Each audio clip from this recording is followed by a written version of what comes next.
क्योंकि जो डिक्री होती है, डिक्री के अगेंस्ट हम लोग सेकंड अपील फ़ाइल कर सकते हैं, लेकिन ऑर्डर्स के अगेंस्ट हम लोग सेकंड अपील फ़ाइल नहीं कर सकते। वालेकुम जी, मैं हूँ खदीजा वलायत एडवोकेट और आप देख रहे हैं मेरा YouTube channel the legal exams.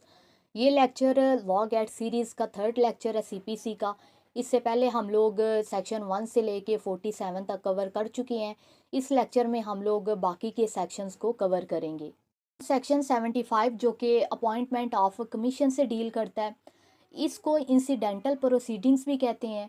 इसमें से भी क्वेश्चन पूछा जा सकता है कि इंसिडेंटल प्रोसीडिंग से रिलेटेड कौन सा सेक्शन है, तो ये क्वेश्चन आ सकता है। आप इस सेक्शन में कह रहे हैं कि किन किन पर्पसेस के लिए कोर्ट कमीशन अपॉइंट कर सकती है। तो सबसे फर्स्ट पे किसी भी पर्सन को एग्जामिन करने के लिए कोर्ट कमीशन अपॉइंट कर सकती है। फॉर एग्जांपल कोई ऐसा पर्सन है जो कि बीमार है या कोई और रीज़न है जिसकी वजह से वो कोर्ट में अपीयर नहीं हो सकता, कोर्ट में अपनी एविडेंस रिकॉर्ड नहीं करवा सकता, तो यहाँ पे कोर्ट कमीशन अपॉइंट करेगी और वो कमीशन जाएगा और जाके उस पर्सन की एविडेंस रिकॉर्ड करेगा। उसके बाद कोर्ट कमीशन अपॉइंट कर सकती है लोकल इन्वेस्टिगेशन करने के लिए। फॉर एग्जांपल किसी प्रॉपर्टी को एग्जामिन करने के लिए, उस प्रॉपर्टी से रिलेटेड इन्वेस्टिगेशन करने के लिए कि इस प्रॉपर्टी पे कब्ज़ा किसका है। उसके बाद इस प्रॉपर्टी के इर्द गिर्द कौन कौन सी प्रॉपर्टी सिचुएट करती है, या इस तरीके से जो है वो लोकल कमीशन अपॉइंट किया जा सकता है। उसके बाद किसी भी अकाउंट को एग्जामिन करने के लिए या उसको एडजस्ट वगैरह करने के लिए, उसके बाद किसी प्रॉपर्टी की पार्टीशन करने के लिए भी कोर्ट जो है वो लोकल कमीशन अपॉइंट कर सकती है। अब जो अगला सेक्शन है सेक्शन 96 जो कि डील करता है अपील फ्रॉम ओरिजिनल डिक्री से।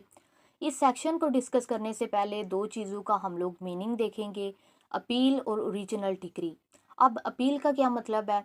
जब ट्रायल कोर्ट कोई डिक्री पास करती है, कोई डिसीजन पास करती है, और अगर कोई पार्टी खुद को उस डिसीजन से, उस डिक्री से खुद को एग्रीव्ड समझती है, उस पार्टी को लगता है कि ट्रायल कोर्ट ने ये जो डिसीजन पास की है ये गलत पास किया है, तो वो पार्टी क्या करती है, वो हायर कोर्ट में उस डिसीजन को जब चैलेंज करती है ताकि जो हायर कोर्ट है वो ट्रायल कोर्ट के इस डिसीजन को रिवर्स कर सके, तो उसको हम लोग अपील कहेंगे।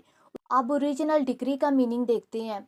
जब हम लोग फर्स्ट टाइम कोई सूट फाइल करते हैं किसी कोर्ट में, और वो कोर्ट अगर कंपिटेंट कोर्ट है, उस कोर्ट के पास अगर जुरिस्डिक्शन है उस सूट को इंटरटेन करने की, उसको डिसाइड करने की, तो वो कोर्ट अगर उस केस में डिक्री पास करती है, तो यहाँ पे हम लोग कहेंगे कि इस कोर्ट ने अपनी ओरिजिनल जुरिस्डिक्शन को एक्सरसाइज करते हुए इस केस में डिक्री पास की है, तो इसको हम लोग ओरिजिनल डिक्री कहेंगे।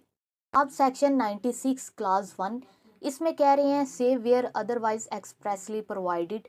इसका मतलब है कि अगर सीपीसी में एक्सप्रेसली तौर पे मेंशन किया गया है कि आप इस मैटर में इस डिक्री के अगेंस्ट अपील फाइल कर सकते हैं, तो सिर्फ वहाँ पे हमारे पास राइट होगा अपील फाइल करने का।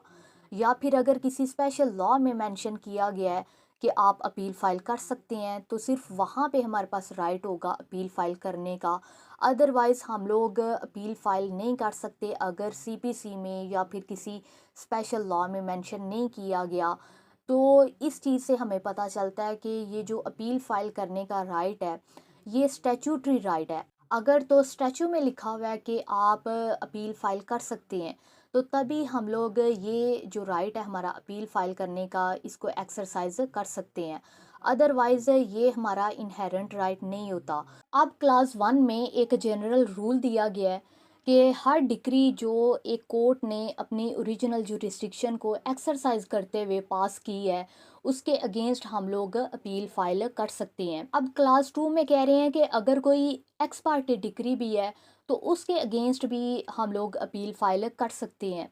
लेकिन ये जो जनरल रूल दिया गया है कि हर डिक्री जो है वो अपीलेबल डिक्री है, उसकी एक एक्सेप्शन है जो कि इसी सेक्शन के क्लास 3 में दी गई है। अगर तो कोई कंसेंट डिक्री है तो उसके अगेंस्ट हम लोग अपील फाइल नहीं कर सकते। कंसेंट डिक्री क्या होती है? जब दोनों पार्टीज़ जो भी उनका पॉइंट ऑफ कंट्रोवर्सी होता है, जो भी उनके बीच में झगड़ा होता है, उस पे जब वो कंप्रोमाइज़ कर लेती हैं, तो उस कंप्रोमाइज़ की बेस पे जो कोर्ट है वो एक डिक्री पास कर देती है। तो इसलिए जब दोनों पार्टीज़ की रज़ामंदी से एक डिक्री पास होती है, तो फिर दोनों पार्टीज़ के पास कोई राइट नहीं होता कि उस डिक्री को चैलेंज करें, उसमें अपील फ़ाइल करें। तो इसलिए जो कंसेंट डिक्री होती है वो अपीलेबल डिक्री नहीं है। अब जो अगला सेक्शन है सेक्शन 104, जो कि अपीलेबल ऑर्डर से डील करता है। अपीलेबल ऑर्डर्स ऐसे ऑर्डर्स होते हैं जिनके अगेंस्ट हम लोग अपील फाइल कर सकते हैं। अब आप लोगों ने एक चीज़ माइंड में रखनी है कि हर डिक्री जो होती है वो अपीलेबल डिक्री होती है, सिर्फ कंसेंट डिक्री को छोड़ के। लेकिन हर ऑर्डर जो है वो अपीलेबल ऑर्डर नहीं होता। सिर्फ वही ऑर्डर अपीलेबल ऑर्डर्स हैं जो कि सेक्शन 104 में बताए गए हैं, या फिर जो आर्डर 43 उसका रूल 1 है उसमें जो लिस्ट दी गई है, सिर्फ वही जो आर्डर्स हैं वो अपीलेबल आर्डर्स होंगे और उन्हीं आर्डर्स के अगेंस्ट हम लोग अपील फाइल कर सकते हैं। अब इस सेक्शन में जो फर्स्ट अपीलेबल आर्डर दिया गया है वो आर्डर अंडर सेक्शन 35A दिया गया है। अब ये जो आर्डर पास करती है कोर्ट अंडर सेक्शन 35A, ये कंपनसेटरी कास्ट से रिलेटेड होता है। अब क्वेश्चन ये आता है कि कोर्ट कब ये ऑर्डर पास करेगी कंपनसेटरी कास्ट का? जब एक पार्टी किसी सूट में या किसी प्रोसीडिंग्स में दूसरी पार्टी के ऊपर गलत इल्ज़ामात लगाती है, बेसलेस एलिगेशंस लगाती है, तो दूसरी पार्टी कोर्ट में जब ये चीज़ प्रूव कर देती है कि मेरे ऊपर ये जो एलिगेशंस लगे हैं ये बेसलेस हैं, फॉल्स हैं, तो यहाँ पे कोर्ट जो है वो जो पार्टी एलिगेशंस लगाती है उस पार्टी को हट जाने का ऑर्डर पास कर सकती है, उस पार्टी के अगेंस्ट उस पार्टी को कंपनसेटरी कास्ट डाल सकती है। उस पार्टी को कहती है कि इतनी अमाउंट तुमने पे करनी है दूसरी पार्टी को जिस पार्टी के ऊपर तुमने गलत इल्ज़ामात लगाए हैं, गलत एलिगेशंस लगाए हैं।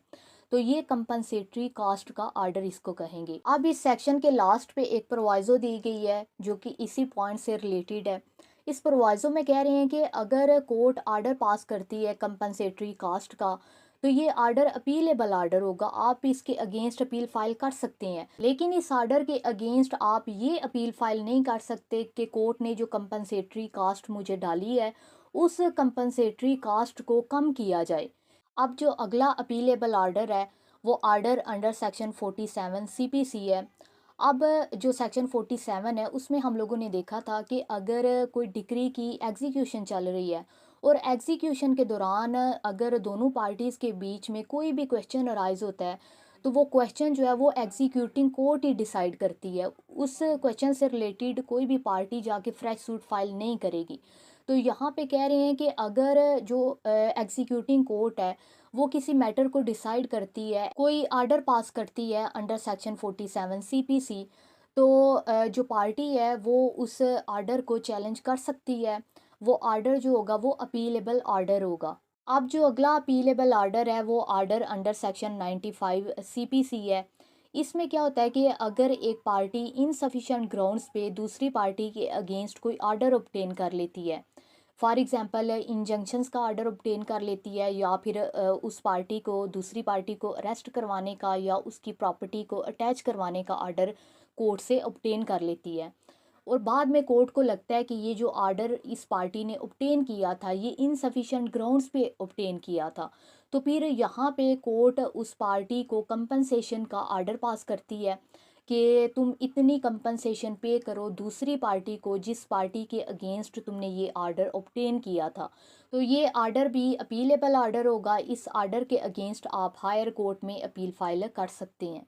अब जो अगला अपीलेबल आर्डर है इसमें कह रहे हैं कि अगर सिविल कोर्ट सीपीसी की किसी भी प्रोविज़न के अंडर एक आर्डर पास करती है और किसी पार्टी पे फ़ाइन इम्पोज करती है, या फिर किसी पार्टी को अरेस्ट करने का, उसको डिटेन करने का आर्डर पास करती है, तो ये आर्डर भी अपीलेबल आर्डर होगा।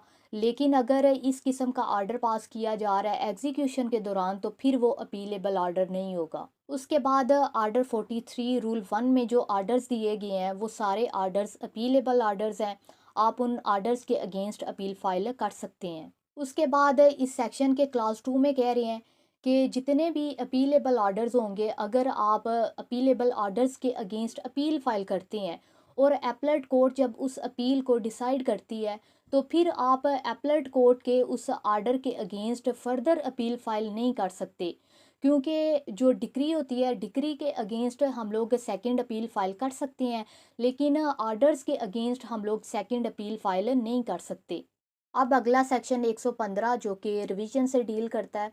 अब रिवीजन वहाँ पे लाई करती है जहाँ पे अपील लाई नहीं करती। जिधर हमारे पास अपील का राइट नहीं होता, वहाँ पे हम लोग उन मैटर्स में रिवीजन फाइल करते हैं। अब इस सेक्शन में काफ़ी ज़्यादा अमेंडमेंट्स हुई हैं, तो मैं अमेंडेड बुक से ही इस सेक्शन को कवर करूँगी। अब इस सेक्शन के क्लास 1 में कह रहे हैं कि अगर सिविल कोर्ट कोई आर्डर पास करती है जो कि अपीलेबल आर्डर है, जो हम लोग पीछे पढ़ के आए हैं सेक्शन 104 में, और अगर अपीलेबल आर्डर के अगेंस्ट आपने अपील फाइल की है डिस्ट्रिक्ट कोर्ट में, और डिस्ट्रिक्ट कोर्ट जब उस अपील को डिसाइड कर देती है, तो ये भी हम लोग पीछे पढ़ के आए हैं कि जो अपीलेबल आर्डर्स हैं, उन आर्डर्स के अगेंस्ट हम लोग सेकंड अपील फाइल नहीं कर सकते। तो अगर डिस्ट्रिक्ट कोर्ट या फिर एडिशनल डिस्ट्रिक्ट कोर्ट उस अपील को डिसाइड करती है, तो उस अपील के अगेंस्ट हम लोग सेकंड अपील तो फाइल नहीं कर सकते, लेकिन यहाँ पे हमारे पास रिवीजन की रेमेडी होगी। हम लोग with in 30 days revision file कर सकते हैं हाई कोर्ट में। अब आगे रिवीजन फाइल करने की ग्राउंड्स आ जाती हैं। सबसे जो फर्स्ट ग्राउंड है वो डिफेक्टिव जुरिस्डिक्शन है। फॉर एग्जांपल जो सिविल कोर्ट को पावर्स दी गई हैं, जो सिविल कोर्ट को जुरिस्डिक्शन दी गई है, अगर वो प्रॉपरली उस पावर्स को यूज़ नहीं करता, अपनी जुरिस्डिक्शन को एक्सरसाइज नहीं करता, और कोई आर्डर पास कर देता है, तो हम लोग रिवीजन फाइल कर सकते हैं उस आर्डर के अगेंस्ट इस ग्राउंड पे। या फिर सिविल कोर्ट वो पावर्स एक्सरसाइज करती है या जुरिस्डिक्शन को एक्सरसाइज करती है जो जुरिस्डिक्शन उसे दी नहीं गई या जो पावर्स उसे अवार्ड ही नहीं की गई, तो इस ग्राउंड पे भी हम लोग रिवीजन फाइल कर सकते हैं। या फिर सिविल कोर्ट ने अपनी जुरिस्डिक्शन को एक्सरसाइज करते हुए कोई मटेरियल इरेगुलरिटी कमिट की है या फिर इलीगली अपनी जुरिस्डिक्शंस को एक्सरसाइज की है, तो ये सारी चीज़ें क्या है, ये डिफेक्टिव जुरिस्डिक्शन में आ जाती हैं। के बाद जो सेकंड ग्राउंड आती है वो मिस एप्रीहेंशन ऑफ लॉ आती है, कि कोर्ट ने जो आर्डर पास किया है वो लॉ को मिसअंडरस्टैंड करते हुए वो आर्डर पास किया है या फिर मिस्टेक की है उसमें, तो इस ग्राउंड पे भी हम लोग रिवीजन फाइल कर सकते हैं। उसके बाद इस सेक्शन के क्लास 1 में जो फर्स्ट प्रोवाइज़ो दी गई है, उसमें कह रहे हैं कि अगर एक पर्सन रिवीजन फाइल करता है, तो उस रिवीजन के साथ उसने सारे डॉक्यूमेंट्स भी लगाने होते हैं, उसके बाद प्लीडिंग्स की कॉपीज़ भी लगानी होती हैं, और जिस कोर्ट के आर्डर को वो चैलेंज कर रहा है, जिसके अगेंस्ट वो रिवीजन फाइल कर रहा है, उस आर्डर को भी इसने साथ रिवीजन की एप्लीकेशन के साथ अटैच करना होता है। उसके बाद जो सेकंड प्रोवाइज़ो है, इसमें भी अमेंडमेंट हुई है। इसमें कह रहे हैं कि जो आपने रिवीजन फाइल करनी है, उसका जो लिमिटेशन पीरियड है वो 90 डेज़ है। 90 दिन के अंदर अंदर आप रिवीजन फाइल कर सकते हैं, और हाई कोर्ट जो है वो 3 माह के अंदर अंदर उस रिवीजन एप्लीकेशन को डिसाइड करेगी। अब इसके क्लास 2 में कह रहे हैं कि हाई कोर्ट डिस्ट्रिक्ट कोर्ट को भी ये रिवीजन की पावर्स कन्फर कर सकती है, और अगर आप डिस्ट्रिक्ट कोर्ट में कोई रिवीजन फाइल करते हैं किसी केस में, जिस केस में अपील लाई नहीं करती, तो उस केस में जो value of the subject matter है या जो अमाउंट है, वो उस डिस्ट्रिक्ट कोर्ट की जो पिक्यूनरी एपलेट जो रिस्ट्रिक्शन है उससे ज़्यादा नहीं होनी चाहिए। उसके बाद जब आप रिवीजन फाइल करेंगे और रिस्पोंडेंट जब अपीयर हो जाएगा, तो उसके अपीयर होने के 2 माह के अंदर अंदर जो डिस्ट्रिक्ट कोर्ट है वो उस रिवीजन को डिसाइड करेगी। उसके बाद इसके क्लास 3 में कह रहे हैं कि अगर आप रिवीजन फाइल करते हैं किसी भी कंपिटेंट कोर्ट में, चाहे वो डिस्ट्रिक्ट कोर्ट है या हाई कोर्ट है, तो उसके बाद आप फर्दर रिवीजन की एप्लीकेशन फाइल नहीं कर सकते इन दोनों कोर्ट्स में। उसके बाद जो लास्ट पॉइंट आता है, इसमें कह रहे हैं कि अगर डिस्ट्रिक्ट कोर्ट ने कोई आर्डर पास किया है अंडर सेक्शन 104 जो कि अपीलेबल आर्डर है, तो फिर उस आर्डर के अगेंस्ट आप रिवीजन फाइल नहीं कर सकते हाई कोर्ट में। अब अगला सेक्शन सेक्शन 151 जो कि कोर्ट की इनहेरेंट पावर से डील करता है। अब कोर्ट की इनहेरेंट पावर कौन सी पावर्स होती हैं? अगर कोई ऐसा मैटर है जिस मैटर से रिलेटेड सीपीसी में कोई एक्सप्रेस प्रोविजन ही मौजूद नहीं है, तो वहाँ पे कोर्ट क्या करेगी? सीपीसी कोर्ट को इनहेरेंट पावर देता है अंडर सेक्शन 151। कोर्ट अपनी इनहेरेंट पावर को एक्सरसाइज करते हुए उस मैटर को डिसाइड करेगी।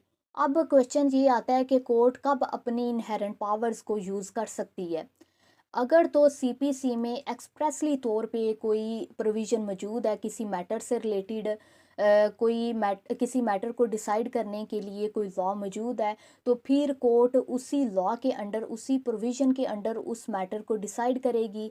लेकिन अगर कोई ऐसा मैटर कोर्ट के सामने आ गया है जिससे रिलेटेड कोई एक्सप्रेस प्रोविज़न मौजूद ही नहीं है, तो फिर वहाँ पे अगर कोर्ट को लगता है कि इस मैटर को डिसाइड करना नेसेसरी है, ज़रूरी है, अगर इस मैटर को डिसाइड ना किया गया तो फेलियर ऑफ जस्टिस होगा, तो वहाँ पे कोर्ट अपनी इनहेरेंट पावर्स को एक्सरसाइज करते हुए उस मैटर में कोई भी ऑर्डर पास कर सकती है, या फिर abuse of the process of court को भी रोकने के लिए कोर्ट अपनी इनहेरेंट पावर्स को एक्सरसाइज करते हुए कोई भी ऑर्डर पास कर सकती है। आई होप आप लोगों को ये लेक्चर पसंद आया। Thank you so much.